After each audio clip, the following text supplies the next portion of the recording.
Meus amados irmãos, graça, paz e misericórdia de Cristo Jesus sejam convosco.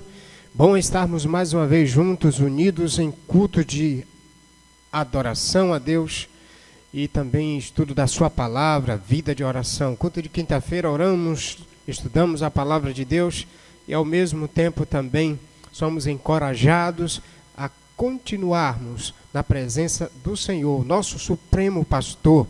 O dono de todo o rebanho é comprado pelo sangue do Cordeiro. A quinta-feira, 30 de abril, estamos juntos mais uma vez. Quero também traçar uma palavra de gratidão a Deus pelos irmãos que estão discipulando, encorajando uns aos outros. Continue fazendo a chamada de vídeo, ou melhor, a chamada de vídeo, tá certo mesmo, para discipular os irmãos, acompanhar aqueles que já vinham sendo discipulados, então vai fortalecer a vida e a fé desses amados irmãos.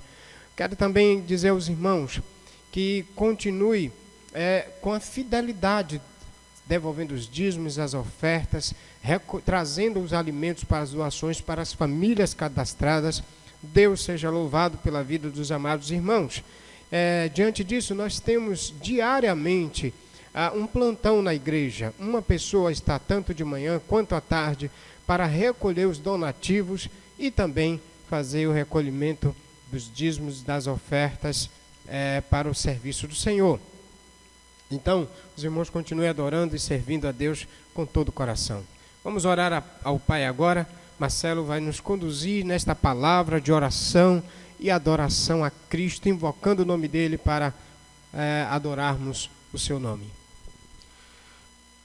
Maravilhoso Deus e Pai de infinita graça, nós invocamos, Senhor, a Tua divina proteção, a Tua presença aqui neste lugar, Senhor. Amém. Invocamos, Senhor, o Teu poder e a Tua misericórdia em nossas vidas. Obrigado. E que, Senhor, possa encorajar e fortalecer o nosso coração para resistir a todo e qualquer problema que esse mundo nos apresentar, Senhor. Amém. Em nome de Jesus, nós te rogamos que o Senhor direcione tudo que vai ser dito aqui, o Senhor abra os nossos corações e nossas mentes e que corações sejam alcançados e vidas sejam transformadas em nome de Jesus. Amém. Amém. Amém.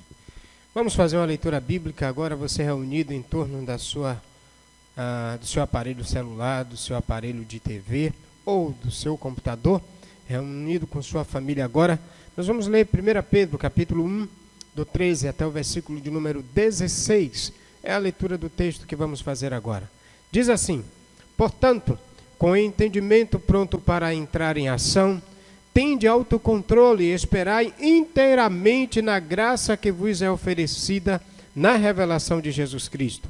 Como filhos obedientes, não vos amoldeis aos desejos que tinhais em tempos passados na vossa ignorância, mas sede vós também santo em todo o vosso procedimento, assim como é santo aquele que vos chamou, pois está escrito: sereis santo, porque eu, o Senhor, sou santo, ou porque eu sou santo.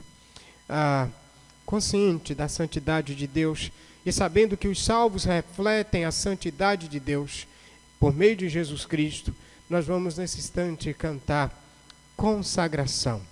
Ao Rei dos Reis, consagramos nossas vidas, reconhecendo que somos por Ele salvos e protegidos na pessoa de Jesus Cristo. Marcelo e Gil vão adorar ao Senhor juntamente com todos nós nesse cântico, através desse cântico.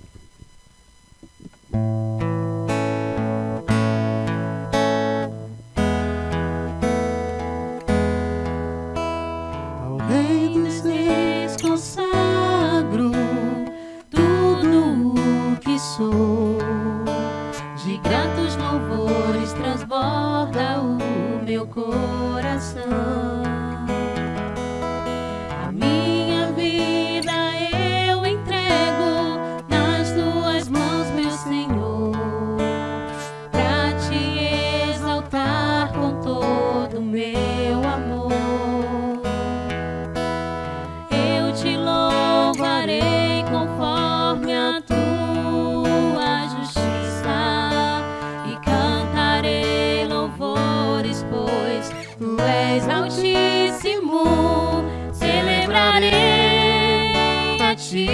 Deus, com meu viver.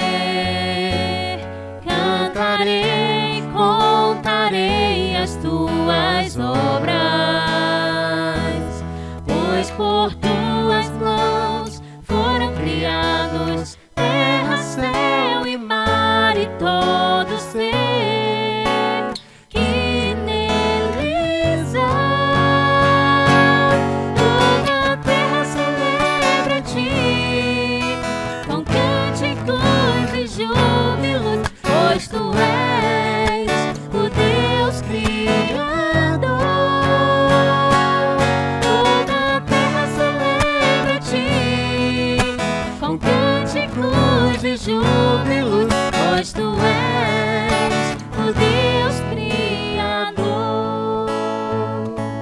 Celebrarei a ti, ó Deus, com meu viver. Cantarei e contarei as tuas obras, Pois por tuas mãos foram criados terra, céu e mar e todo ser que neles há. Toda a terra celebra a ti, com cânticos e júbilos, pois tu és o Deus Criador.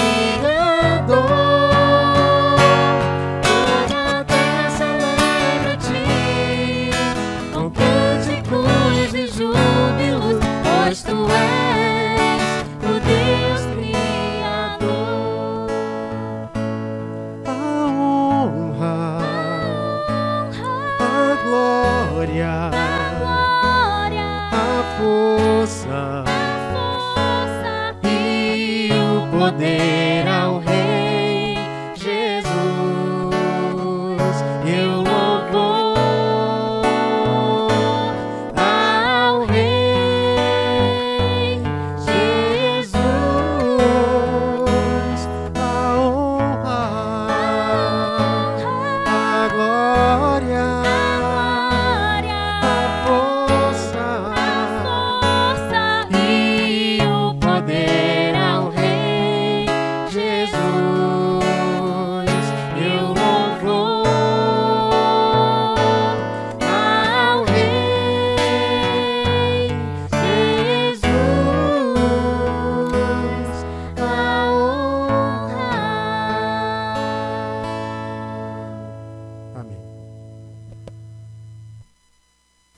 Que bom, irmãos, depois de uma bela canção de adoração ao Senhor, nós vamos agora para o nosso momento de oração, intercessão a Deus. Nós temos 5 motivos hoje e queremos interceder a Deus por esses motivos. Quero chamar aqui o nosso irmão Marinaldo para orar por 2 motivos. Vou pedir para ele ser bem sucinto e direto para os 2 motivos. Primeiro motivo, convicção da salvação. O segundo motivo, vida santificada. Então, que Deus nos ajude a ter cada dia mais convicção da sua salvação e ao mesmo tempo também uma vida santificada plena até a sua volta. Vamos ouvir Marinaldo orando. A graça e paz para todos. Deus amado, Deus querido, nesta noite, Pai, nós estamos aqui, Pai Santo, para te adorar, te bendizer o teu santo nome. Amém. E no nome de Cristo nós te pedimos, Pai, a santificação do seu povo, Amém. a transformação do seu povo, Pai. Obrigado. Deus, sustenta esse povo nas tuas mãos poderosas, Pai. Deus, nós temos lutado dia após dia para permanecer fiel à sua palavra. Sim, Deus. E no nome de Jesus, Pai, assim como o discípulo, Pai, foi fiel às suas escrituras, foi fiel ao Senhor, que nos ajuda a ser fiel, Pai Santo, à sua palavra, Pai. No nome de Jesus, Pai, transforma a vida das pessoas, Amém. aonde precisa, Senhor, santificar esse povo, transformando na tua graça, Pai. Amém. No nome de Jesus, Pai, eu te peço, ó Deus, restaura, Pai Santo, santifica nos teus caminhos, que o Senhor possa salvar, libertar cada vida, Pai. Amém. No nome de Jesus, Pai, nós te entregamos nas tuas mãos nesta noite. Louvado é o teu santo nome para todos sempre. Amém. Amém.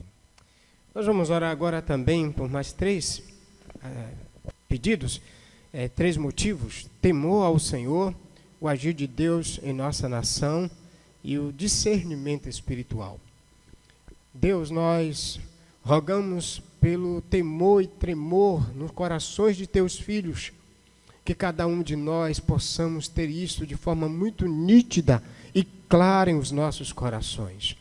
Pai, rogamos também pelo agir do Senhor em nossa nação, no nosso país, um país que vive não só no aspecto da pandemia, mas um país também que passa e enfrenta muitas lutas e provações.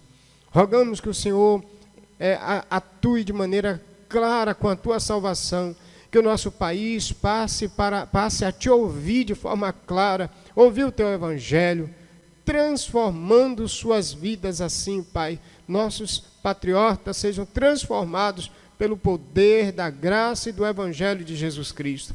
Que aqueles que não te ouvem, Deus, que os seus corações sejam quebrantados, convencidos pelo Espírito para entender a tua salvação.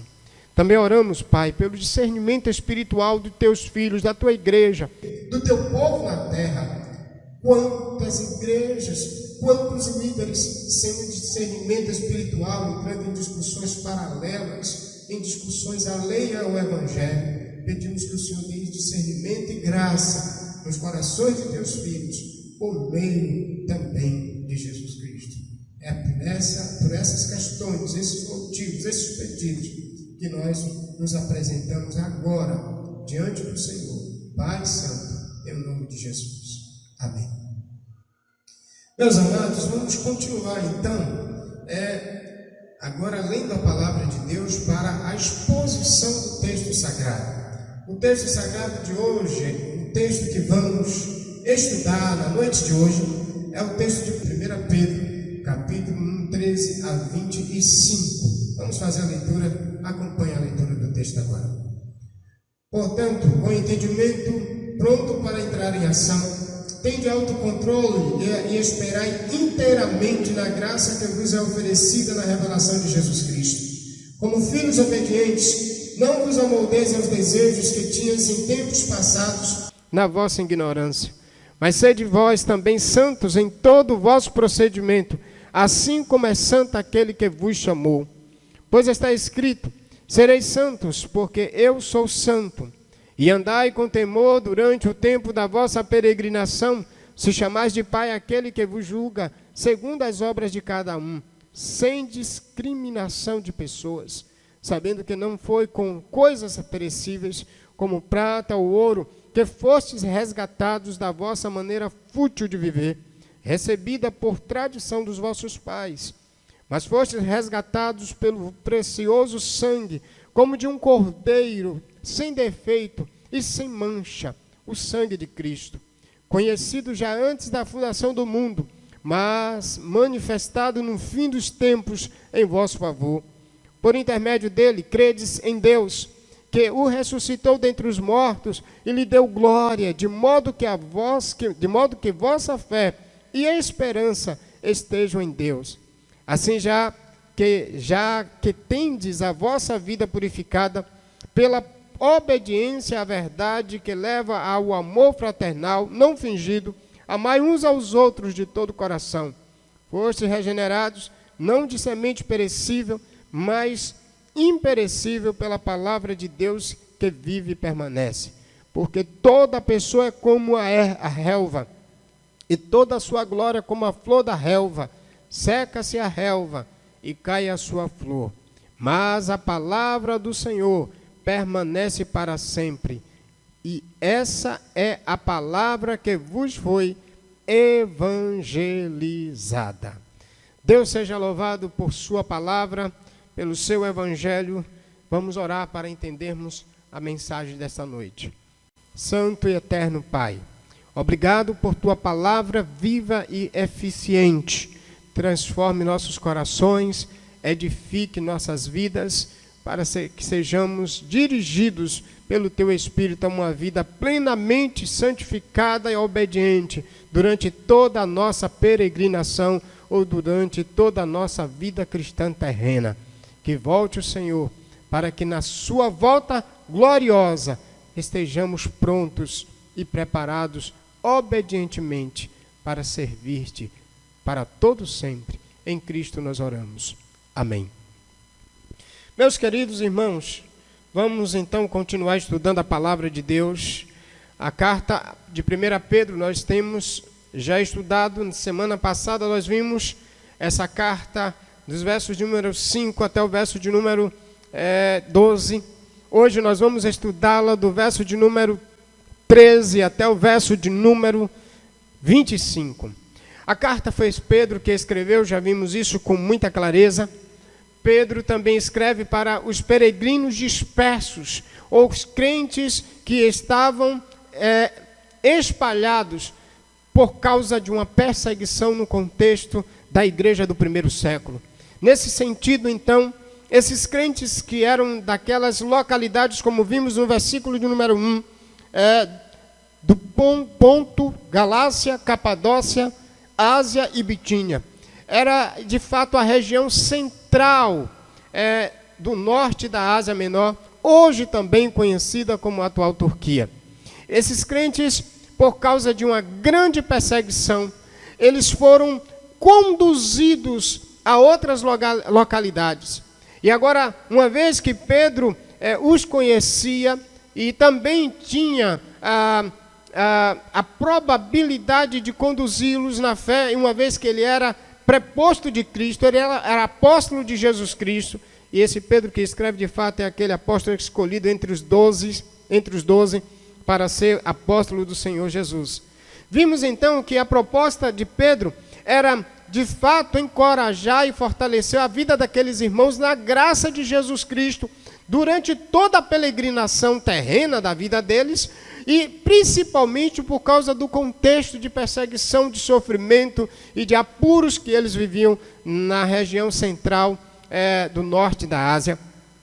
E esses crentes, então, agora eles são orientados, uma vez que eleitos por Deus, segundo a orientação de Pedro, uma vez que também santificados pelo Espírito para a obediência e purificado pelo sangue de Cristo, segundo o verso 2, Pedro agora está orientando esses irmãos a que eles pudessem entender que durante todo o tempo da peregrinação ou da vida cristã terrena, eles precisariam corresponder a uma vida elevada à luz do caráter de Deus em Cristo durante toda a caminhada cristã.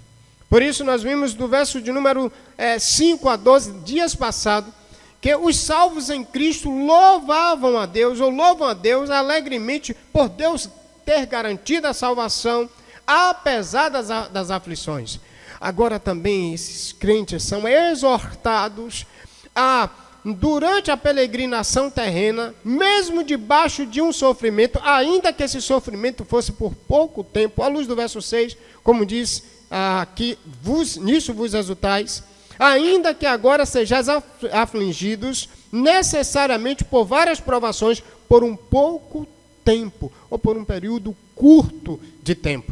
Esses crentes, ainda que peregrinos, ainda que afligidos, ainda que por pouco tempo, eles precisavam, durante esse tempo, refletir um caráter cristão durante toda a sua peregrinação, a sua caminhada, a sua vida terrena, que é um curto período de tempo. Não tenha dúvida disso. Os nossos dias aqui são passageiros, à semelhança daqueles irmãos que sofreriam em tempo curto, em período curto de tempo, mas consciente da morada permanente na Nova Jerusalém e na volta de Cristo, no dia dessa revelação gloriosa, eles seriam beneficiados por serem protegidos por Deus, regenerados por Deus em Cristo e santificados pelo Espírito diante da purificação de Jesus Cristo. Quero então, à luz desse curto contexto apresentado, trazer a grande ideia do versículo de número 13 até o versículo de número 25, ou o assunto resumido desse texto. Verso de número 13 a 25, a grande ideia, o assunto resumido é: os salvos refletem o caráter de Deus em Cristo durante toda a vida cristã. Os salvos refletem o caráter de Deus em Cristo durante toda a vida cristã.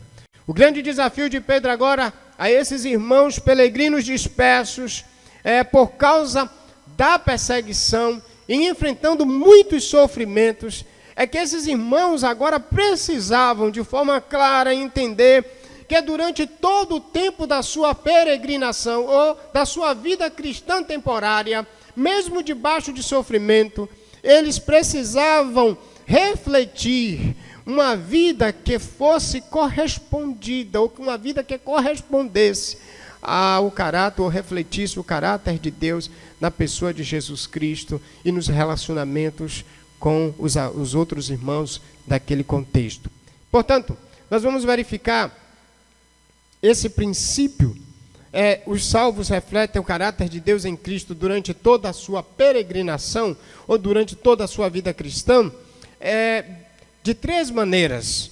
Os eleitos de Deus precisam entender três desafios da caminhada espiritual. Os eleitos de Deus, os salvos de Deus em Jesus Cristo, eles precisam entender três desafios durante toda a caminhada espiritual, a sua caminhada cristã, a sua vida cristã. E o primeiro desafio que a gente vai ver dos versos de número 13 até o verso de número 16, que é uma outra grande ideia que amplia o entendimento do pensamento progressivo do autor, aonde o autor quer nos levar com a ideia de que os salvos refletem o caráter de Deus em Cristo durante toda a vida cristã. E o primeiro desafio nessa caminhada espiritual dos salvos é, de fato, do verso 13 a verso 16, quando ele diz que os salvos esperam na graça de Cristo, com viver obediente e santo a Deus. Anota isso, do verso 13 até o verso 16, o primeiro desafio para os salvos durante a caminhada cristã, durante todo o período da vida terrena, e isso é também não só para aqueles crentes naquele momento, mas agora também para nós, Igreja Batista Nova Aliança, povo de Deus na terra, irmãos de Camaçandi, durante toda a nossa peregrinação, ou a vida terrena cristã, nós precisamos esperar na graça de Cristo, com um viver obediente e santo a Deus. Como é que nós vamos entender esse aspecto de esperar na graça de Cristo, com um viver obediente e santo a Deus? Como? Como nós vamos conseguir ver isso? Do verso 13 até o verso de número 16, isso vai ser desenvolvido de uma maneira muito clara. E eu queria já mostrar o primeiro aspecto dessa peregrinação, dessa jornada terrena, debaixo de sofrimento, de lutas e provações, mas sem desconfigurar a vida cristã. Sabemos que é uma luta, irmãos, viver a vida cristã num mundo corrompido, num mundo cheio de conturbação, num mundo cheio de violência, num mundo cheio de homicídios, num mundo cheio de perseguição, ainda que velada, e a gente sabe que hoje existe perseguição à igreja cristã. Ontem eu estava assistindo um dos jornais, e dos questionamentos da Rede Globo foi que a causa pelo motivo do questionamento era que estava colocando um camarada cristão, ele é presbiteriano, dentro da Polícia Federal, para ser um dos líderes. E o fato de um dia, não estou tratando aqui questão política, não envolvo com isso, e nem a igreja também, mas olha só, o questionamento, a ideia de botar um cristão dentro lá do STF. E eles questionavam por que botar um cristão. Agora, interessante, é muito interessante, é uma perseguição velada. Talvez não num cenário antigo, como a gente vê os cristãos sendo mortos, no cenário do Império Romano. Mas se pode botar qualquer pessoa de qualquer credo, de qualquer fé. Por que não um cristão também? Se é democracia, então quer dizer que os cristãos não podem ter direito de ir, vir e de atuar em qualquer que seja a repartição brasileira?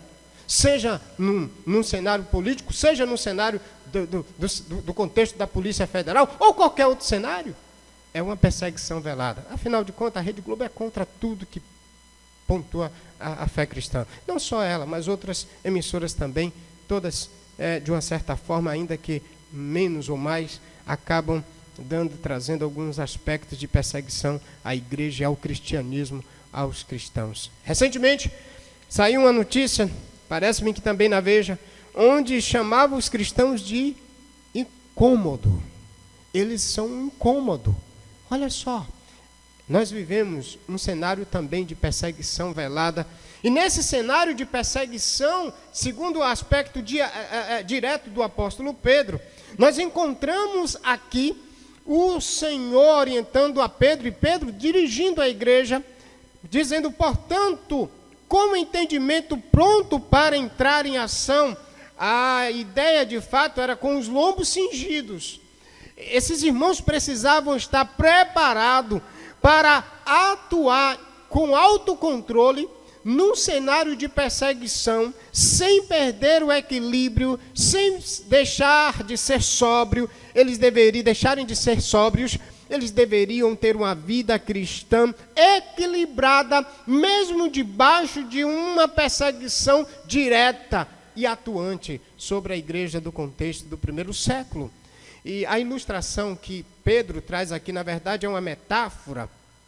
Quando ele diz, está aí preparado para entrar em ação, tendo autocontrole e esperar inteiramente na graça do Senhor. E quando ele fala estar preparado, ele está exatamente pedindo aos irmãos que tivessem, diante daquela intensa perseguição, eles tivessem também um intenso esforço mental para suportar aquela luta e aquela batalha que eles estavam enfrentando. Ele traz uma ilustração aqui, na verdade, é uma metáfora, derivada da prática dos orientais, que para movimentar-se com mais naturalidade, eles estavam acostumados, quando iniciando uma jornada ou engajando-se a algum trabalho, eles precisavam ajustar as vestes longas ordenadamente ao redor do seu corpo, dos seus corpos, e prendê-las com um cinto de couro, para que essa veste ela pudesse não impedir de forma pontual o movimento deles. Como, por exemplo, vou dar uma ilustração dos nossos dias, ou para os nossos dias. Você chega no local e vai fazer algum tipo de trabalho, e você está vestido de manga até o braço. De repente, quando você vai fazer algo, ou você está vestido com uma manga longa, o trabalho pode ser impedido de naturalmente ser desenvolvido. E o que é que você faz para fazer isso com naturalidade? Você arregaça a manga para ter mais articulação no movimento. Ou às vezes você vai pisar numa lama, e se pisar na lama vestido com a calça até comprida, de repente ela pode atrofiar, atrapalhar o seu movimento. Você faz o quê? Você arregaça a calça para que o movimento fique melhor dentro d'água, dentro da lama, ou algo dessa natureza. O que Pedro está dizendo aqui para os irmãos, nesse cenário do verso 13, é que eles pudessem cingir os lombos, apertar o cinto, para durante a movimentação cristã, a peregrinação cristã, a vida cristã, no contexto de perseguição, eles fossem ágeis e equilibrados e não perdessem a fé, não fossem desconfigurados na vida cristã. E aí, por que isso? Porque eles precisavam, segundo o versículo 13 ainda, diz assim, e para esperar inteiramente na graça que vos é oferecida na revelação de Jesus Cristo. Eles precisavam ser ágeis e estar intensamente preparados diante do quadro de perseguição para viver firmemente na graça que haveria de ser revelado, que haverá de ser revelada na volta segunda, ou na segundo retorno do Senhor Jesus Cristo. Por isso o verso 13, ele traz exatamente a ideia, o cristão luta na espera da graça de Cristo a ser revelada na sua segunda volta. E porque a gente precisa, enquanto Cristo não volta, irmãos, estar com os lombos cingidos? Porque a gente precisa. Porque se a gente não tiver intensamente equilibrado, a gente perde, em momento de aflição, o equilíbrio. Isso acontece muito, irmãos. quando às vezes tem pessoas que no contexto de uma discussão ou de uma situação complexa, essa pessoa às vezes perde a sobriedade, o equilíbrio, e às vezes, mesmo sendo cristão, parte para cima da outra, quer brigar, quer discutir, quer entrar em uma ação carnal. O que Pedro está dizendo é que diante da peregrinação, durante o período da peregrinação, os irmãos precisavam estar firmes na graça de Cristo. E o que é que eles receberiam por estar firmes durante toda a peregrinação? O que é que seria a resposta, o resultado? Seria exatamente que eles seriam também glorificados na glória de Cristo na sua volta. E é isso que o versículo número 13 no final vai nos trazer. Ele diz: esperar inteiramente na graça que vos é oferecida na revelação de Jesus Cristo. Parece-me que aqui é aquele aspecto de um atleta. Você sabe que um atleta, vamos aqui pensar na corrida de São Silvestre, durante um ano inteiro, eles se preparam participando de diversas corridas. Eles têm tudo regrado, alimentação regrada, vida social regrada. É todo um procedimento de conduta. E o que é que leva ele, ou aquele atleta, a viver essa vida regrada, bem nutrida de aspectos específicos para que eles consigam, de fato, conseguir a vitória naquela competição. O resultado, ou seja, na verdade, o que é que ele espera? Ele espera que, diante de todo esse esforço, no final da competição, ele seja premiado.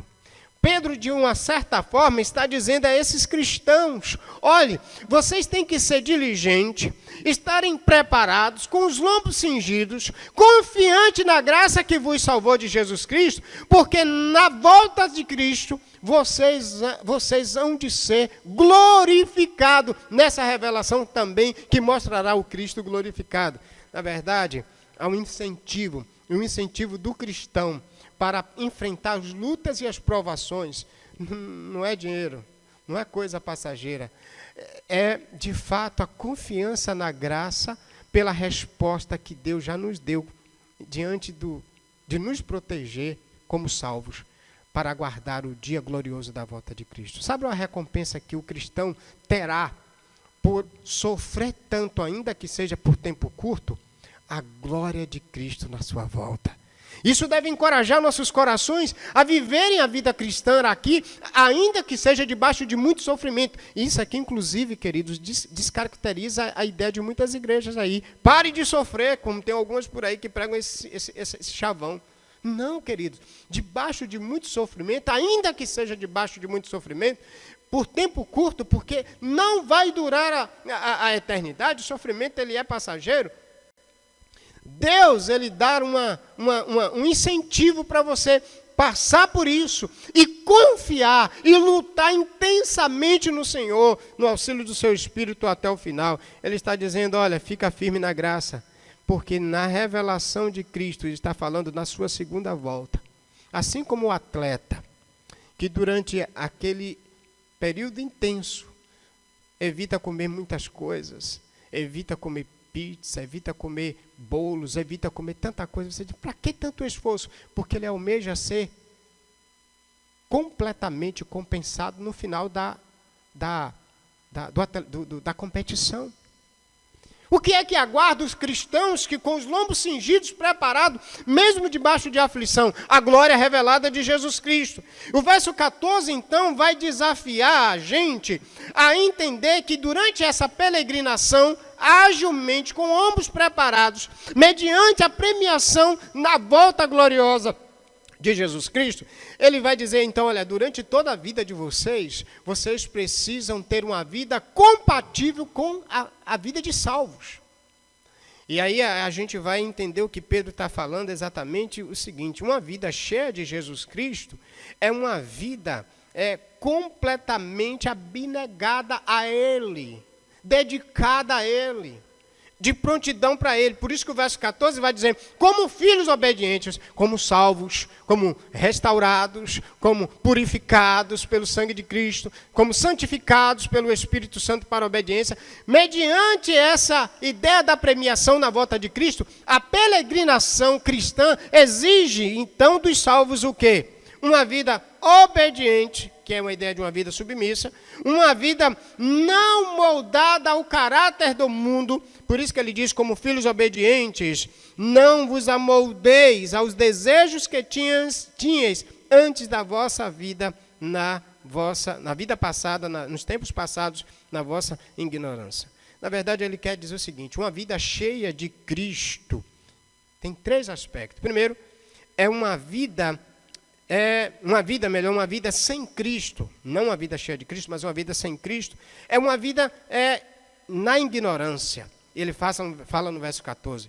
É uma vida dominada pelos desejos, por isso que ele diz, aos desejos que tinha antes, nos desejos do passado. Também ele vai dizer, em terceiro aspecto, era uma vida caracterizada pela futilidade. E ele vai dizer que vivia na vossa maneira fútil de viver, no nosso estilo fútil de viver. Uma vez que você é salvo, você não pode, durante a peregrinação, descaracterizar a sua vida cristã. Existe gente por aí pregando a graça de Cristo de forma antibíblica e diz, nada, você pode viver, depois que você se aceita Jesus, crê em Jesus, é salvo, você pode viver do jeito que você quiser, numa vida de promiscuidade, com adultério, com fornicação, com a vida depravada, dentro do contexto de tanta imoralidade. E depois Deus vai resolver tudo. Na verdade, é o contrário. Um salvo, ele apresenta a característica de uma vida plenamente purificada. Por isso que ele diz aqui, como filhos obedientes, vocês devem ter uma vida plenamente purificada. Ou seja, o crente, o cristão, o salvo, durante toda a sua peregrinação, precisa ter uma vida que reflita o caráter de Deus. Precisa ter uma vida que traga em nós uma vida plenamente correspondente a uma vida de salvo. E aqui ele vai dizer, então, olha, vocês precisam abandonar, os filhos obedientes precisavam abandonar e não ter uma vida no molde, na forma. A ideia aqui é exatamente de uma forma de bolo. Nos nossos dias, quando a pessoa quer fazer um bolo ou redondo ou quadrado, ele tem forma que se adequa do jeito ao estilo que ele quer. Então o que ele quer dizer aqui, não vos amoldeis, quer dizer, não se coloquem na forma mundana. Os filhos obedientes não têm uma vida depravada, uma vida descaracterizada da fé de salvo em Jesus Cristo. E aí ele vai dar o procedimento claro. No verso 14, a ideia é, a vida obediente do cristão contrasta com a vida pregressa do passado. Você pode ter ter tido uma vida anteriormente à sua conversão, das piores que você possa imaginar, e que você possa até dizer, pastor, a minha vida foi um alarme de depravação. Não importa, se Cristo agora lhe salvou, a sua vida transformada tem que esquecer, abandonar os hábitos, os trejeitos e o comportamento imoral. Por isso que ele diz, os filhos obedientes precisam agora corresponder com a vida cristã em Deus. Quem é o modelo para os cristãos viverem uma vida autêntica durante toda a sua peregrinação? Sabe o que quer dizer durante toda a peregrinação? Durante toda a vida cristã na terra. Ou seja, você precisa entender que o cristão, durante toda a vida cristã na terra, ele não pode se amoldar à forma do mundo corrupto, violento, exacerbadamente imoral. Não pode. Ele não pode. E por quê? Verso de número 15 e o verso de número 16 explicam o porquê. Ele vai dizer, mas sede vós santos em todo o vosso procedimento. A proposta agora é ser santo em toda a vida para, em identificar-se com aquele que é santo e chamou para viver em santidade. Versículo 16 diz assim: como é santo aquele que vos chamou, pois está escrito, sereis santo porque eu sou santo.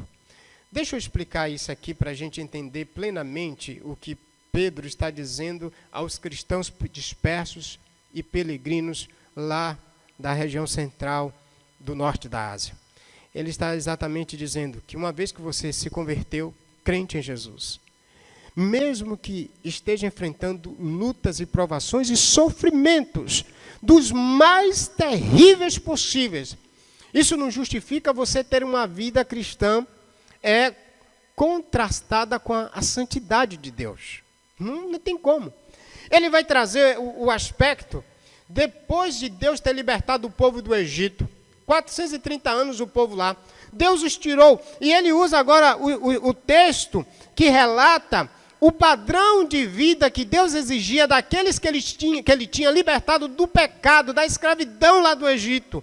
Ele diz uma vez que agora vocês estão libertos, no contexto de Levítico, o capítulo de número 11, 44, 19, 2, 27 e 20, versículo 26, capítulo 20, verso 7 e capítulo 20, verso 26, ele está mostrando que agora os hebreus, aquele que ele chamou, semelhantemente chamou Abraão, tirando lá da terra dos babilônicos, lá dos caldeus, para ter uma vida separada, santificada, e a palavra exatamente aqui é uma vida santificada, separada das nações no cenário antigo, das nações pagãs que viviam todo tipo de imoralidade, de idolatria, de pecado, de todas as espécies, a semelhança de Sodoma e Gomorra.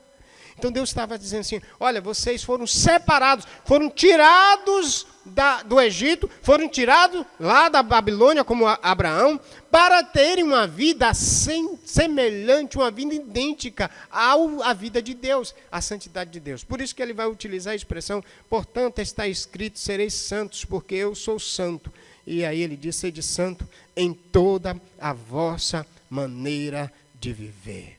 Deus separou aqueles filhos e filhas no Egito para viver um padrão de santidade na terra de Jerusalém, que ele tinha estabelecido como promessa a Abraão. O que é que agora ele está aqui dizendo? Os salvos em Jesus Cristo, porque Deus agora nos elegeu em Jesus Cristo, por meio dele, através da purificação do seu sangue, ele está dizendo que esses salvos, os crentes, os cristãos em Jesus Cristo, eles não podem se amoldar ao caráter impuro desse mundo. Irmãos, aqui para nós, a gente tem que se esforçar muito para o padrão de Deus em Cristo estar na nossa mente. A gente é bombardeado por meio de novelas, por meio de filmes. Eu disse dias passados, não lembro agora qual foi a mensagem, mas todo o sistema de TV ele é anticristo. Eu sei que muitos irmãos ficam aborrecidos com isso porque são dominados. Por que anticristo? Eu vou explicar com muita clareza. Não tem um filme, uma novela, que não tem cenas de prostituição, de adultério, de fornicação, de promiscuidade e perversão, de imoralidade, incentivando a minha mente, a sua mente, nossos corações a pensarem nesse molde, nesse perfil. É por isso que hoje, na mente de muitos cristãos, tudo é relativo, não existe mais o absoluto de Deus. Na mente de muita gente, pastor, mas hoje não pode mais ser assim. Por quê? Porque a mente dessa pessoa não é mais a mente de Cristo. Por isso que a gente precisa entender que os crentes convertidos, salvos em Jesus Cristo, não tem que ter mais a mente do relativismo. A Bíblia não é mais como, não deve ser vivida mais como era no passado. Porque as coisas mudaram, o tempo mudou, a história mudou, a ciência mudou, a tecnologia mudou, o avanço mudou, mas Deus não mudou e a palavra de Deus não mudou, e a gente vai verificar que essa palavra permanece a mesma lá no final. Olha só, no versículo 24, ele vai dizer, verso 25, mas a palavra do Senhor permanece para sempre. O que é estabelecido como um princípio eterno de Deus não é alterado por causa do contexto odierno. Nós temos nos dias de hoje as pessoas desfiguradas, cristãs, dizendo não podemos mais pensar como a Bíblia pede, por causa das influências, do molde, da forma do mundo pagão, do mundo anticristo, do mundo que não tem os fundamentos de Cristo. Nesta noite eu quero que você pense como Cristo, que o Espírito Santo lhe ajude a ter uma vida cristã correspondente ao caráter, que reflita o caráter de Deus. Portanto, a proposta é: os salvos esperam na graça de Cristo, com um viver obediente, santo a Deus. Ou seja, um viver separado. Enquanto você peregrina, você não se envolve. Enquanto você tem uma vida cristã, antes da sua morte, é isso que eu quero dizer. Aqui na terra, você precisa corresponder a um caráter de Deus, a um caráter de salvo, a um caráter de pessoa purificada, restaurada. Como aplicar então esse princípio do verso 13 ao verso 16 nas nossas vidas, pastor? Primeiro, a caminhada cristã até a Nova Jerusalém requer preparo e equilíbrio intenso dos fiéis. Durante toda a caminhada cristã, nós precisamos entender que os salvos precisam de um preparo, estar com o cinto apertado, para que a gente esteja firmado na graça, esperando a revelação do último dia, a revelação da chegada de Cristo, do retorno de Cristo. Os cristãos precisam se manterem fiéis. Os cristãos precisam perseverar em fidelidade até aquele dia. E lutar por isso, irmãos. Judas pede para que os irmãos lutassem pela fé diante do mundo depravado da época deles. Um outro aspecto que é o resultado por suportar todo o sofrimento é a glória revelada na volta de Cristo. O que é que você vai receber por diante mesmo de um contexto intenso de sofrimento, fora da sua pátria permanente? Deus compensará você na volta de Jesus Cristo. Vale a pena, irmãos, permanecermos santos, fiéis, sem nos moldar. E olhe que o cenário é um cenário de perseguição. E Pedro está dizendo: segura firme, servo de Deus. Mesmo que seja uma aflição por tempo limitado, segura firme. Nesses dias é isso que eu quero pedir para a igreja. Sejam firmes, irmãos. Revelem a santidade de Deus. Não é porque você está em casa, enclausurado, fechado, em quatro paredes, que você deve viver uma vida sem a santidade de Deus. Não é porque você não está entre os irmãos, na presença do pastor, que você deve viver uma vida de qualquer jeito, porque aí você não está refletindo o caráter de Cristo e você está dizendo algo contraditório à sua vida salva. Porque o salvo, irmãos, ele reflete a obediência, o caráter de Cristo em toda a sua maneira de viver. Um outro aspecto prático de aplicação nesse tempo agora é que a vida cheia de Cristo é uma vida de obediência e uma vida de santidade. Uma vida de cristão, uma vida de uma pessoa convertida é uma vida de obediência e santidade durante toda essa caminhada cristã, não importando quais sejam as circunstâncias. Quais sejam as circunstâncias. Portanto, a vida cristã no tempo terreno confia na graça de Cristo a ser revelada em sua volta. Esperemos Cristo. E na volta dele, no retorno dele, nós seremos compensados. Mas o segundo aspecto que a gente vai verificar, ou melhor, o segundo desafio da caminhada espiritual durante toda a nossa peregrinação, está no verso de número 17 a 21. E ele diz exatamente isso: os salvos andam em temor, valorizando a salvação por meio de Cristo. Os salvos andam em temor, valorizando a salvação por meio de Cristo. E como isso é visto, é apresentado no verso? Lembre-se mais uma vez, Pedro está escrevendo aos dispersos peregrinos por causa de uma perseguição no contexto do primeiro século da igreja cristã. E aqui ele vai mostrar agora, durante essa peregrinação, essa caminhada cristã, terrena, temporária, debaixo de sofrimento. Olha o verso 17 como começa a sessão. Andai com temor durante o tempo da vossa peregrinação. Se chamais de Pai aquele que julga segundo as obras de cada um. sem discriminação de pessoas. O que é que Pedro está chamando os irmãos dispersos? Peregrinos sem residência fixa, temporariamente morando na terra. O que é que ele está dizendo para os irmãos? Ele está dizendo, durante todo esse tempo, mesmo debaixo do sofrimento, o que é que vocês precisam ter? Uma vida de temor a Deus. E porque debaixo de perseguição é muito natural a gente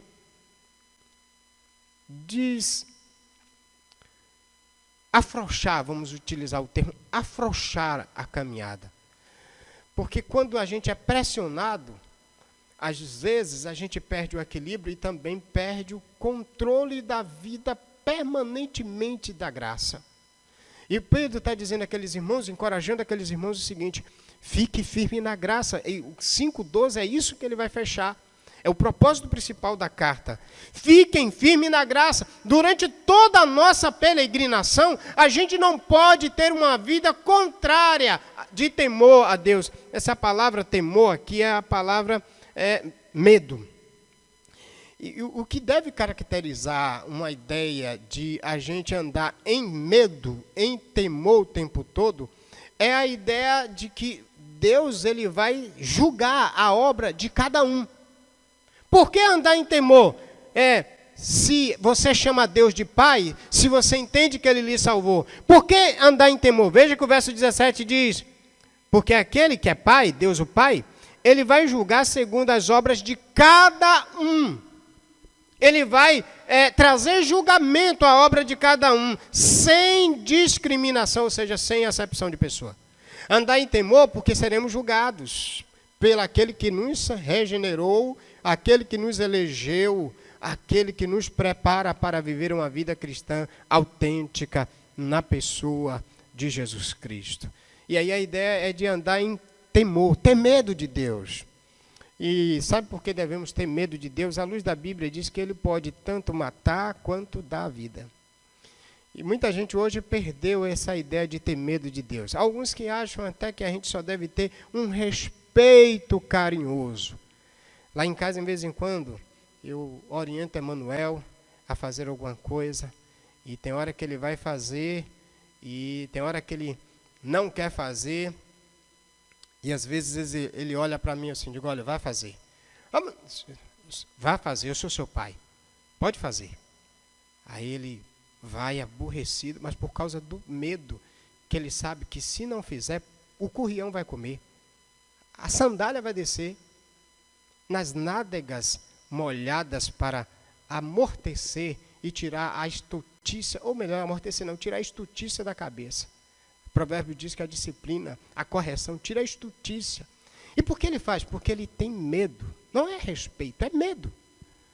E ele sabe que se ele não fizer, eu vou dar uns coros nele. Eu sei que a legislação diz para mim que eu não devo bater no meu filho porque eu posso ser penalizado. Agora, interessante, eu não posso corrigir meu filho para educá-lo naquilo que ele precisa fazer. E depois a polícia pica o cacetete nele, dá porrada nele, quando ele é um criminoso. E, de fato, dentro de uma probabilidade de vida incoerente com a vida de um cidadão honesto que faz as coisas corretas. Quando eu estudava no Complexo Escolar Gentil Paraíso Martins, tinha uma frase assim: ensine o menino hoje para não ter que corrigi-lo, que corrigir o homem amanhã. Era mais ou menos essa ideia da frase que estava no muro da escola. O princípio aqui é ter medo de Deus, entender os princípios de Deus, porque aqueles que não andarem em temor, em respeito, não no sentido de só respeito carinhoso, mas medo de Deus, porque Deus vai trazer julgamento sobre aqueles que não respeitarem seus ensinos, sua palavra e atentarem para os seus mandamentos. Então aqui, a proposta é que os cristãos devem andar em temor durante todo o tempo da sua peregrinação, ter medo de Deus, atuar de forma que respeite os ensinos e as advertências de Deus por meio de sua palavra. Por isso, os eleitos peregrinos andam em temor a Deus durante toda a vida terrena. E aqui, ele vai dizer, por que a gente deve fazer isso? O outro aspecto é sabendo que não foi com coisas perecíveis, ou com prata ou ouro, que fostes resgatados, mas fostes resgatados pelo precioso sangue, como de um cordeiro sem defeito, sem mancha, o sangue de Cristo. A ideia é que os eleitos, eles têm consciência do custo da salvação, porque eles andam em temor a Deus durante todo o tempo da sua vida cristã na terra, durante todo o tempo da sua peregrinação temporária. Porque eles valorizam, um crente valoriza o sacrifício de Deus lá no Calvário, por meio de Jesus Cristo. Ele vai mostrar aqui exatamente isso, ele vai dizer, por que vocês não foram comprados por coisas perecíveis? Ele está falando, não foi por ouro, nem prata, nem coisas dos dias atuais, as coisas do tempo, do mundo passageiro. Mas ele vai dizer, fostes comprado no verso 19, ou fostes resgatado, aqui a ideia de resgatado é o preço pago, pelo precioso sangue, como de um cordeiro sem defeito, sem mancha, o sangue de Cristo. Isso nos faz lembrar da época da celebração da Páscoa, da libertação lá do Egito, quando Deus pegou um cordeiro sem mácula, representando Jesus Cristo, à luz de João 1:29. Quando João vê Jesus Cristo, ele diz, eis o cordeiro de Deus que tira o pecado do mundo. Ele está dizendo, olha, por que devemos então andar em temor a Deus, durante todo o tempo da peregrinação, da caminhada, da vida cristã? Porque assim a gente valoriza, o cristão valoriza o sacrifício de Cristo na cruz. Quando você não tem temor a Deus, na sua caminhada cristã, na sua vida cristã, é como se você dissesse assim, a salvação é algo muito sem valor, sem reconhecimento de algo elevadíssimo. A salvação, ela precisa ser vista como um preço altíssimo. Não foi comprada com a economia falida do mundo de hoje. A salvação, ela foi comprada por um alto preço, custou a vida de Deus através de seu Filho. Custou a vida do Filho de Deus. João 3,16 disse, Deus amou o mundo de tal maneira que deu seu Filho, para que todo aquele que nele crê não morra, mas tenha vida eterna. Portanto, o que é que a gente precisa entender? Os eleitos, eles tiveram a vida paga por um alto preço. E eles precisam valorizar isto. Portanto, os salvos andam em temor, valorizando a salvação por meio de Jesus Cristo. E presta atenção nisto que agora a gente vai entender. É uma salvação planejada. Porque o versículo de número 20 e 21, versos 20 e 21, eles vão dizer que salvação, esse resgate, esse preço pago, ele foi desenvolvido, conhecido, antes da fundação do mundo. Isso está escrito em Apocalipse, capítulo de número 13, verso 8. Isso está escrito também lá em 2 de Timóteo, capítulo 1, de 8 a 10. Ele mostra que a salvação ela aconteceu, ela foi planejada antes da fundação do cosmos, do mundo, do universo. Ou seja, Deus planejou a minha e a sua salvação. É tão valiosa que ela custou um alto preço de um filho perfeito, filho de Deus, sem mancha, sem pecado, por causa dos meus e dos seus pecados, planejada antes da fundação do mundo, mas apresentada, manifestada, revelada em nossos dias, ou em nossos tempos, ou seja, no fim dos tempos. E fim dos tempos aqui, no versículo de número 20, vai relatar, manifestada no fim dos tempos, ela está falando que no período que compreende entre a primeira volta e a segunda volta de Jesus Cristo. Ela foi planejada antes dos tempos da construção do universo, do mundo, lá do início em Gênesis.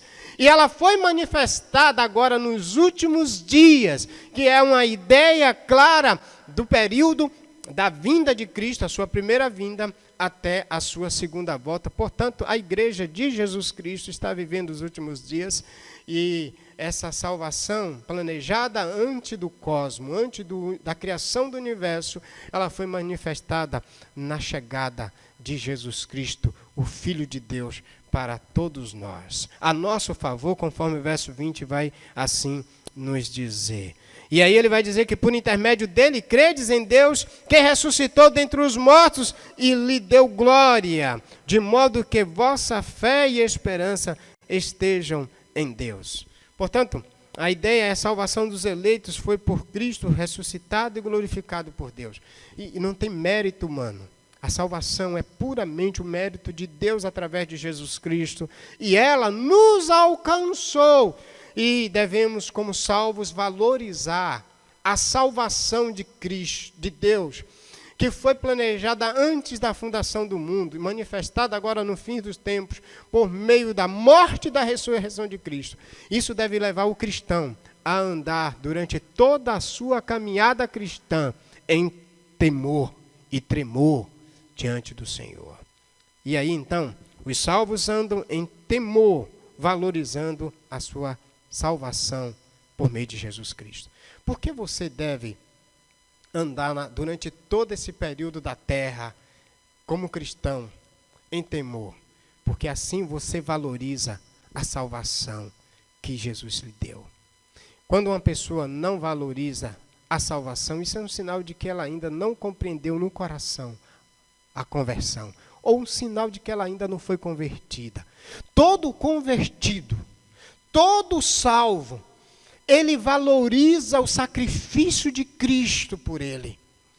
E toda a vida dele é uma luta no poder do Espírito constantemente para glorificar o Pai, pelo esforço através do Filho na cruz, para eu e para você, para nós sermos salvos. Como aplicar isso às nossas vidas agora, pastor? Alguns aspectos práticos. Primeiro, a vida cheia de Cristo é uma vida de reverência a Deus em todo o tempo da nossa vida terrena. Enquanto você aqui viver, querido, deve ser uma vida cheia de Deus. Deve ser uma vida cheia de Cristo. Essa vida precisa refletir o temor. A vida tem que ser uma vida de temor durante toda a nossa caminhada cristã.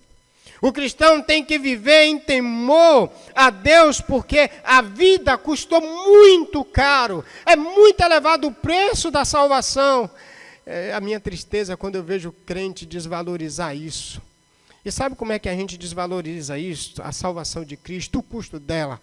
Quando você tem uma vida cristã medíocre, não ora mais, não lê mais Bíblia. E talvez até nessa quarentena agora você acha que por fato de não estar muito perto dos irmãos e não sendo cobrado, você diz, não, eu vou hoje ler, se der tempo eu oro, se der tempo eu até participo do culto online. Meus irmãos, que nesses dias a nosso temor a Deus seja um reflexo do entendimento do custo da salvação, o quanto valeu a morte de Cristo.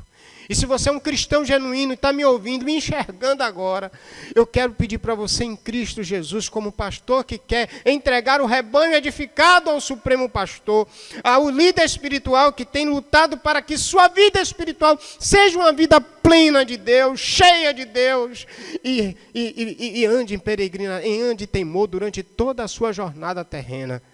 Que Deus te ajude que nesses dias, mesmo de quarentena, você respeite e entenda o custo alto que foi a sua vida para a eternidade, a sua vida para a salvação, a sua vida para a salvação. O cristão, ele não pode esbanjar uma vida que foi comprada pelo preço da morte do Filho de Deus, não pode esbanjar ou viver de qualquer forma. A gente tem muita gente hoje que acha que a vida cristã deve ser banalizada. Um salvo não faz assim. Um salvo não tem aquela ideia de levantar a mão, depois vai viver tudo que acha que deve viver. Dias atrás, eu conversava com uma pessoa que dizia, pastor, eu fui convertido, eu já sou um crente há 30 anos. De quanto tempo, querido? 30 anos. Desde 30 anos atrás, eu estou convertido ao Senhor.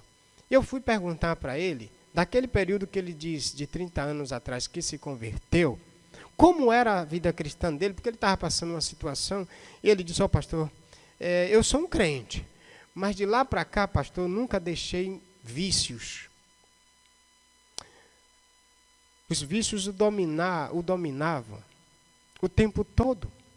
30 anos de vida cristã e nunca abandonou o vício. Que valorização de salvação é esta? Que entendimento do custo que foi a sua vida cristã? Talvez eu esteja falando agora para uma pessoa que se diz cristã, viciada em sexo, viciada em pornografia, viciada em tantas mazelas, amoldado ao caráter deste mundo. Eu quero dizer para você, você precisa se converter, querido. Um cristão não vive numa vida que não reflita o caráter santo de Deus.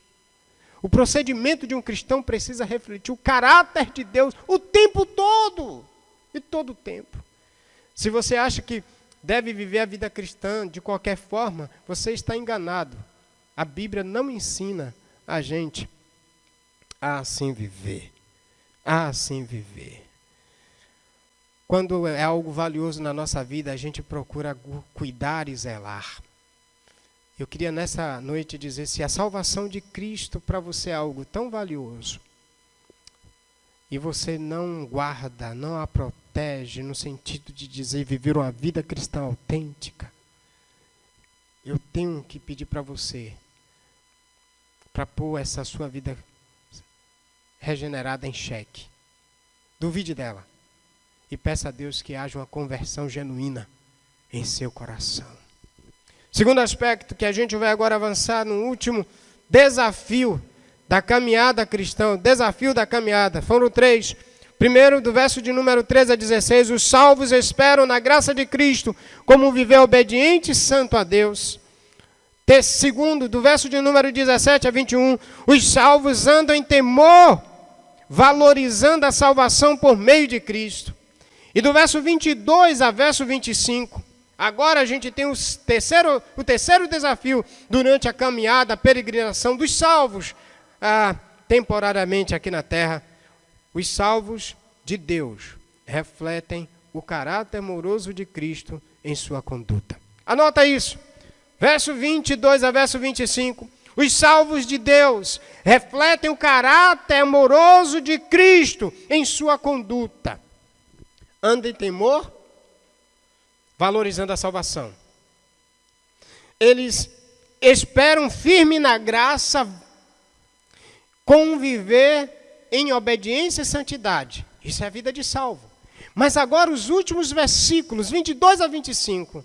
Os salvos, eles refletem o caráter amoroso de Deus em Cristo, na conduta, na vida, nos relacionamentos. Vamos ver isso. Olha como ele começa. Depois que ele fala que os salvos deveriam andar em temor, valorizando a salvação, como ver isto de forma prática? Na vida de relacionamentos com os irmãos. Por isso ele diz assim, já que tendes a vossa vida purificada, ou seja, já que você é um salvo, regenerado, foi aspergido pelo sangue de Cristo, foi regenerado por Jesus Cristo, você precisa agora ter uma vida de amor fraternal não fingido, mas amar uns aos outros de todo o coração. O verso 22, que ele diz que os salvos, os eleitos purificados pela obediência, eles refletem o amor nos relacionamentos. E aí então a gente vai entender a conduta dos cristãos na vida de relacionamento cristão. E João vai trazer exatamente esse princípio lá, dizer se você não deve amar só de palavras, mas você deve amar de verdade. Aqui, na verdade, ele está dizendo, um salvo genuíno, ele reflete o amor de Cristo nos relacionamentos, na vida cristã. Ele vai dizer, portanto, olha, já que tendes a vossa vida salva, já que você é um salvo, purificado, ele diz, essa vida salva, purificada pela verdade que leva pela obediência que leva à verdade, deve levar também uma vida prática de amor. Por isso que nós não fazemos coisas porque somos salvos. Nós fazemos boas obras porque somos salvos. Nós não fazemos boas obras para sermos salvos. Deixa eu melhorar até esse argumento aqui. Nós não fazemos caridade, filantropia, para sermos salvos. Mas somos salvos. E porque somos salvos, nós demonstramos o amor de Deus nos relacionamentos, na vida cristã, na conduta cristã. E aí o verso 23, ele vai dizer, foste regenerados não de semente perecível. Ele aqui agora está falando da forma pela qual nós entendemos a salvação, que é pelo Evangelho, a palavra pregada. E aí ele vai utilizar aqui uma figura de linguagem, que é o termos que está lá em Isaías, no capítulo de número 40, de 6 a 8. Ele vai dizer, foste regenerados, ou salvo, comprado pelo alto preço, não de semente perecível, mas imperecível. E aí, que semente imperecível, ou semente incorruptível é essa? Ele vai dizer, pela palavra de Deus. A palavra de Deus aqui é uma referência ao Evangelho de Cristo. Ele está dizendo que a salvação, ela foi nos apresentada por intermédio da palavra pregada, que trouxe o Evangelho e o mensageiro, tanto o Evangelion, como também a mensagem por meio desse mensageiro. E aí, então, a ideia clara aqui é que nós entendemos a salvação de Jesus Cristo, a eleição de Deus, a purificação a santificação pelo Espírito, quando nós ouvimos o Evangelho de Cristo, pela palavra de Deus. Por isso que lá em Efésios 1,13, ele vai trazer essa ideia. Nele também vós, tendo ouvido a palavra da verdade, o Evangelho de Cristo, nele também foste selado pelo Espírito Santo. Quando o crente ouve a palavra de Deus, o Espírito Santo vai gerar fé nele. E diante disso, aquela vida perecível e aquela vida passageira passará a ser uma vida eterna. Por isso que ele vai fazer aqui o trocadilho da figura de linguagem com a relva e a flor da relva. Ele vai dizer o seguinte, uma vez que nós ouvimos o Evangelho de Cristo e fomos resgatados pela palavra do Evangelho de Cristo, ele vai dizer, porque toda pessoa é como a relva passageira. E aí ele diz, e toda a sua glória como a flor da relva, também passageira. A relva é uma ideia de uma planta, que ela vai nascer, ela vai crescer, ela vai gerar a sua flor, mas depois ela vai morrer, ela é passageira. E ele diz, seca-se a relva e cai a flor. Mas o que é permanente? O que é permanente? A palavra do Senhor que permanece para sempre. O Evangelho de Cristo, a palavra eterna, que veio pelo mensageiro chamado Cristo. Em Efésios, não, também em 2 Timóteo 1, de 8 a 10, vai dizer que esse Evangelho eterno, que regenerou a todos que ouviram o seu mensageiro, que trouxe a mensagem de boas novas, a mensagem de salvação, esses permanecerão para sempre, por meio desse Evangelho que muda a vida perecível a uma vida não perecível. Na verdade, o que ele está falando é exatamente a proposta do verso 18. Nós não fomos resgatados por coisas perecíveis. Ele está dizendo que nós fomos resgatados agora pela palavra eterna. A palavra que passarão todas as coisas, mas ela permanece para sempre. Essa palavra anunciou Jesus Cristo, a sua mensagem. Do Antigo ao Novo Testamento, esta palavra anunciou a salvação para todos aqueles que tinham pecado e estavam agora destinados ao inferno por causa do pecado.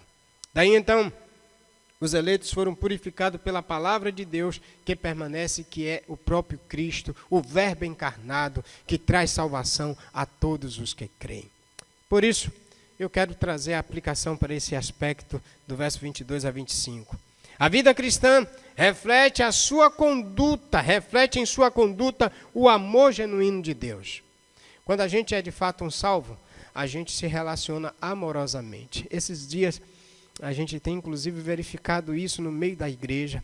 E eu quero louvar a Deus pela igreja, pelos irmãos que têm se mobilizado de uma forma tão voluntária, tão espontânea, e eu quero dizer, continue refletindo o amor de Deus. Isso vai fazer com que não só os crentes sejam edificados, mas vai fazer com que, quando você revela o amor de Deus manifestado na pessoa do Salvador Jesus Cristo, isso prova que você entendeu o que é ser salvo, isso prova também que você entendeu como proceder na sua conduta prática, o aspecto de salvo em Jesus Cristo. Por isso que Jesus diz aos apóstolos, em João 13, 34 e 35, um novo mandamento vos dou, que vos ameis uns aos outros. Nisto conhecereis todos que sois meus discípulos, se vos amardes uns aos outros.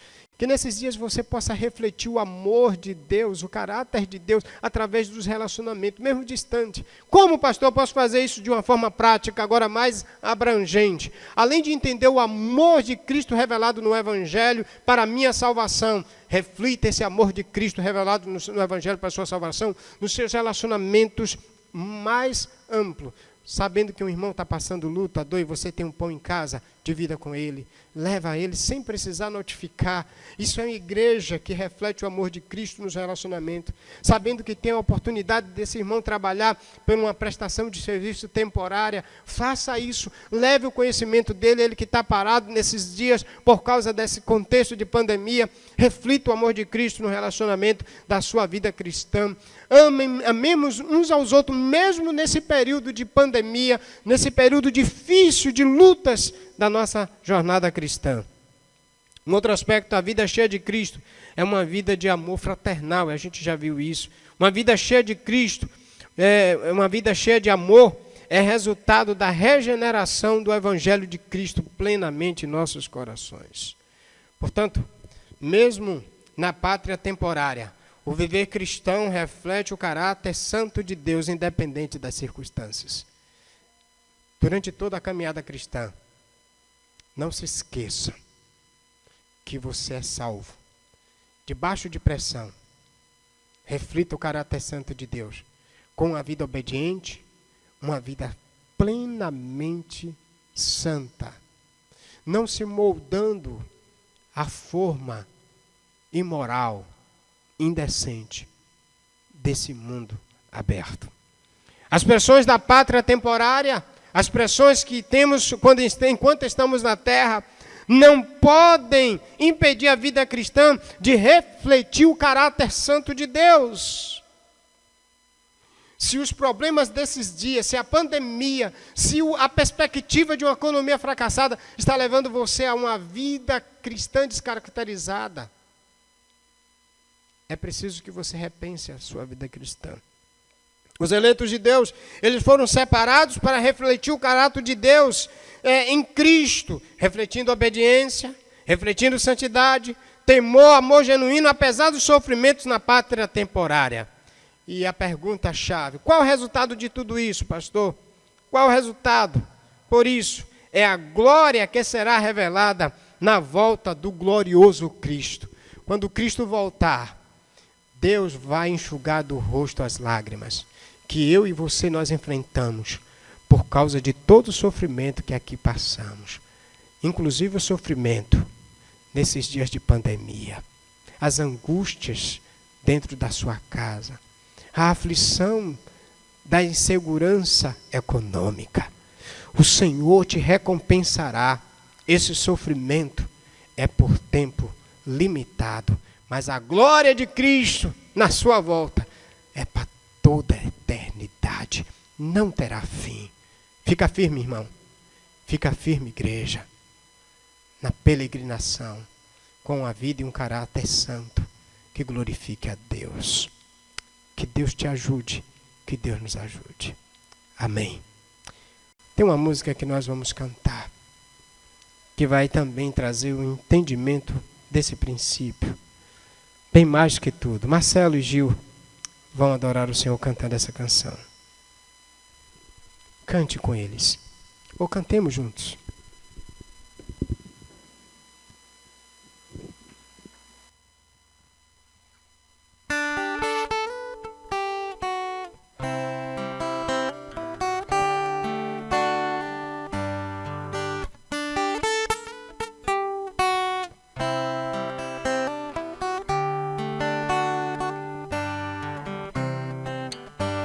Bem mais que as forças,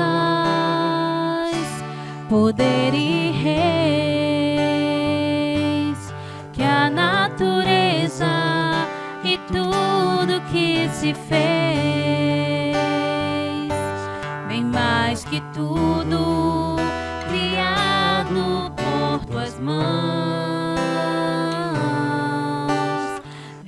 tu és o início, meio e fim. Bem mais que os mares, bem mais que o sol, e as maravilhas que o mundo conheceu, e as riquezas, tesouros desta terra,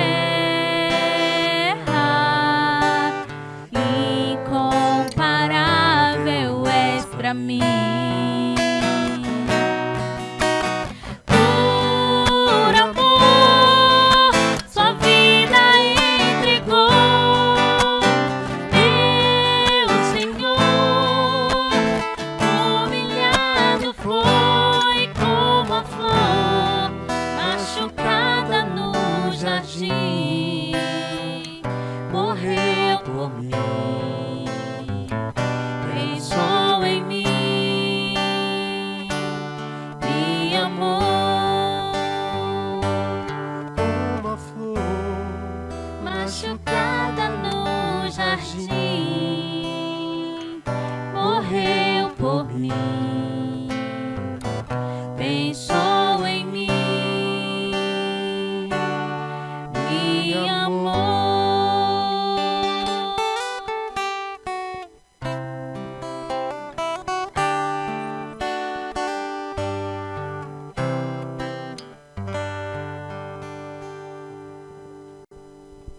Obrigado, Gil Marcelo.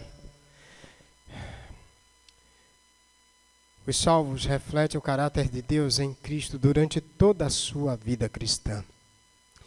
Valorize a salvação. Salvos valorizam a salvação de Deus até a volta gloriosa, que te dará glória também, a glória do Senhor glorificado. Segure, irmão, até o final. Vamos orar. Deus, obrigado por essa tremenda salvação, que não foi com coisas perecíveis, coisas temporárias, coisas passageiras, mas foi com o sangue imaculado, perfeito, de Jesus Cristo por nós. Foi com a palavra não perecível que o Senhor nos resgatou e nos mostrou tremenda salvação, tremendo amor. Ajude-nos a, durante toda a nossa peregrinação, inclusive, Senhor, nesses dias de quarentena, que todos nós reflitamos o caráter de Deus, valorizando a tua salvação através de Cristo. Obrigado, Pai. A ti seja a honra, a glória e o louvor, porque nós entendemos o preço pago para a nossa salvação. Em Cristo, nós louvamos o teu nome para todo sempre. Amém. Deus abençoe você, querido. Se você quer entender como Deus pode resgatar a sua vida, você que está nos ouvindo em qualquer parte do mundo, pode entrar em contato conosco pelo canal ou até mesmo pelo Facebook. Teremos o prazer de lhe ajudar a entender o quanto custou a salvação de Deus através de Cristo para você. Pastor, eu quero me entregar a Cristo. Como eu posso fazer isso? Liga para mim. Nós temos o contato pelo próprio Facebook, nossos contatos, e aí você pode pegar nosso endereço, nosso contato. Tem um número também do WhatsApp, 88790732. Não tenho nenhuma preocupação em dar meu contato para que você possa dizer, pastor, eu quero um entendimento da salvação. Eu vou lhe ajudar a chegar até Jesus. Eu vou lhe ajudar a compreender o preço dessa salvação. Deus te abençoe. Forte abraço, até domingo de manhã, se Deus permitir.